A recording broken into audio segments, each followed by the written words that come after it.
Ever heard of an artist getting basically a cease and desist for painting Albert Einstein? Wow, no, that sounds unusual. Yeah, it actually happened to this artist, Bob Camblin, back in the mid-'80s. He was doing these really vibrant portraits of Einstein. Einstein, huh? Yeah, he even had this affectionate nickname for him, Big Al. Big Al, I like that. Right.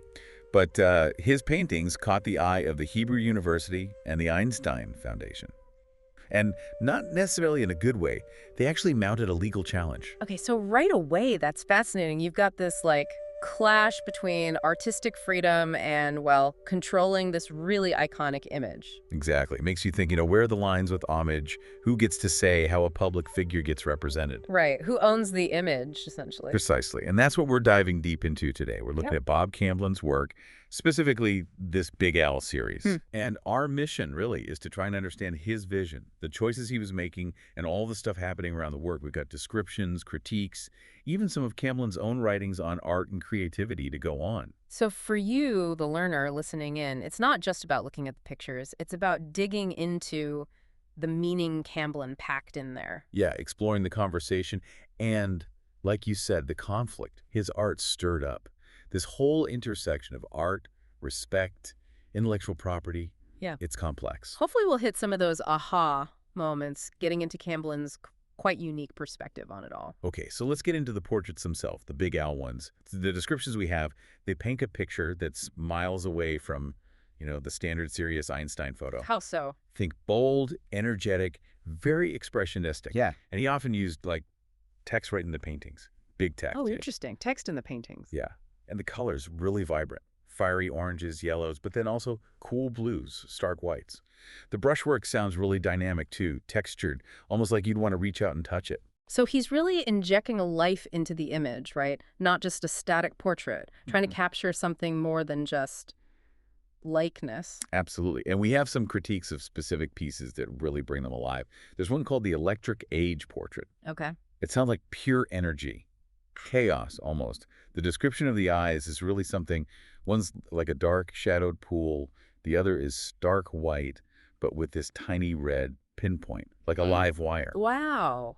That's specific. Isn't it? And the hair is described as like static charge shooting out, and the words electric age are right there, really prominent. You can also make out Big AL and maybe even the word free E mixed in there. Okay, so Electric Age. Yeah. He's visualizing the impact, right? The revolutionary energy of Einstein's ideas, not just his face. Exactly. It's like a metaphor for the whole era he kicked off. And those contrasting eyes, maybe symbolizing the different ways of seeing or the massive shifts in understanding he caused.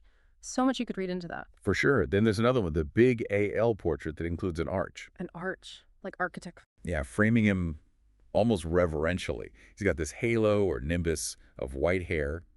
His face is described as being like a landscape, if you can imagine that. A landscape face. Intriguing. Yeah, and the colors applied in this stippled way, blues and oranges mixing.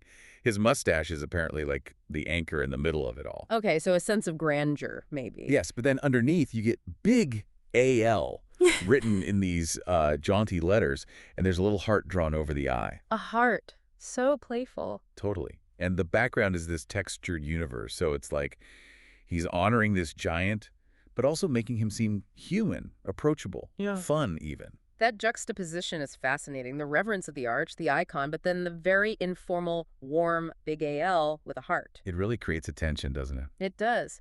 Maybe Camblin's saying, look, even the greatest minds are still people, complex, maybe even a bit playful themselves. It challenges that static icon idea. I think so. That- And looking across the descriptions, these themes keep popping up. Einstein isn't some dusty monument for Camblin. No, it's all about energy, the mind, the electric age. Yeah, and there's definitely respect there, deep respect, but it's mixed with this real artistic playfulness. Which makes the whole legal thing even more interesting, right? Here's an artist clearly engaging, seemingly out of admiration, and yet... And yet he runs into trouble with the institutions protecting Einstein's legacy. It really highlights that tricky spot artists can find themselves in with famous subjects. Absolutely. So the Hebrew University and the Einstein Foundation, they weren't happy. They saw it as infringement. Right. But Camblin's reaction, apparently he was more amused than anything, maybe even flattered. Flattered. Okay, that's a twist. And importantly, he didn't stop. He kept making the Big Al portraits. That says a lot about his conviction, doesn't it? He clearly didn't see it as just copying an image. No, and his response was pretty artistic in itself. He sent the foundation a piece called The Unwritten and Untold Story of Big Al. Ah, so the art became the response. Exactly. It turned the whole thing into this bigger, sort of performative, artistic gesture, as one source puts it. And turning the legal challenge into part of the art's story? Clever. We even have a quote from him about it. He wrote a note saying, "The right to re.member Big AL, no matter what he looks like." Re.member, spelled like that. R-E.member. Yep, like remembering, putting him back together, maybe. He seems to be arguing that Einstein's essence, well, it's bigger than just one look, one official image. That idea of re.membering is really key, especially when you look at his other writings. He talks a lot about look. How so? Well, apparently he even did a drawing with the word look written right across Einstein's face, with the ahs positioned over the eyes. So the viewer is literally looking through look into Einstein's eyes. Whoa, meta. Right. And he connects looking with understanding. He said something like, look into the atom, you get what you need. Look into magic, and you get what you need. Philosophy and art are in both. Okay, so looking isn't passive for him. It's an active way to get insight. Exactly. It's like he believed that by artistically interpreting Einstein, by really looking, you could unlock something deeper. It blurs the lines between science and art, observer and observed. So painting Big Al, his way, was, for him, a path to understanding something fundamental.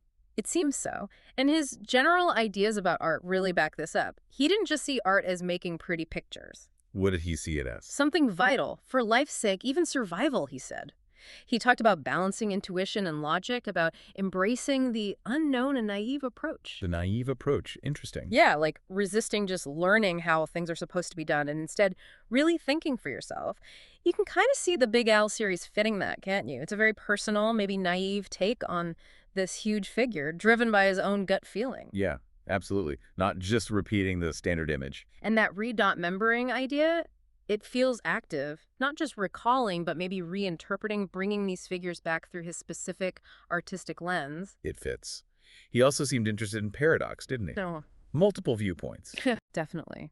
Quotes like balancing and being for and against, and his idea of art being always framed in paradox. So the Big Al portraits, with that mix of reverence and, well, playfulness, could absolutely be seen as a paradoxical view of Einstein, the scientific giant and the approachable Big Al all at once. He also talked about originality versus just novelty, right? Yeah. Wanting to avoid gimmicks. Yeah, which is interesting given how long he stuck with Einstein. It suggests it wasn't just a quick, attention-grabbing thing for him. It was a sustained engagement. Which brings us back to that piece he sent the foundation, The Unwritten and Untold Story of Big Al. What about the artwork itself? Well, the description of the title page is really evocative. It's apparently handwritten text, abstract marks. There's a written on it. Like a secret. Yeah, exactly. And an image of a hand holding a pen over a line with arrows. And this strange signature, Anonymous EZ. Anonymous EZ. The whole thing sounds like a kind of hidden document, you know, hinting at stories not being told, narratives beneath the surface. That hand with the pen, very symbolic of writing that unwritten story. Yeah. And the signature adds this layer of mystery. Who is the author? What's the intent? And thinking about the controversy, you could definitely read it as Camblin asserting his artistic freedom, right? That creative expression will find a way, even if people try to control the narrative. The unwritten stories will be told. Yeah, that makes sense. And there were other Big Al pieces too, weren't there? Mm-hmm. There is mention of one called Free Big Al, which sounds like it had a protest sign in it. Free him from what? The icon status, the legal hold. It'd be interpreted many ways. And another idea mentioned is Einstein being reimagined as a character in a, quote, randomly generated movie. Wow, okay, that really pushes buttons about identity, representation, how we construct people's images. It does, and looking at his other work helps too. Pieces like The Sun's Witness or The Nightlong Discourse, they also combine images and text to tell little stories or make comments. So that was his style generally, not just for Einstein. Seems like it. It gives context for the Big Al series, showing this broader interest he had in capturing moments and offering his own take through words and pictures. And then there's that piece with the really blunt title, The Artist's Lament. Ah, yes. How many years before we can sell Big Al? Ah, that's pretty direct. Very. A sharp, maybe funny commentary on the whole art market and the artist's relationship with their subject, especially when that subject is, well, a global icon like Einstein. It touches on the commerce side of things. So pulling all this together, what's the main takeaway? Camblin's Big Owl wasn't just about painting Einstein's face. Not at all. They were these vibrant, personal interpretations. Part homage, yes, but also definitely declarations of artistic freedom. In the legal fight, the controversy, it didn't shut the work down. It actually became part of its meaning. It really did. It layered on this whole other dimension, turning the series into a bigger statement about how artists engage with these huge cultural figures.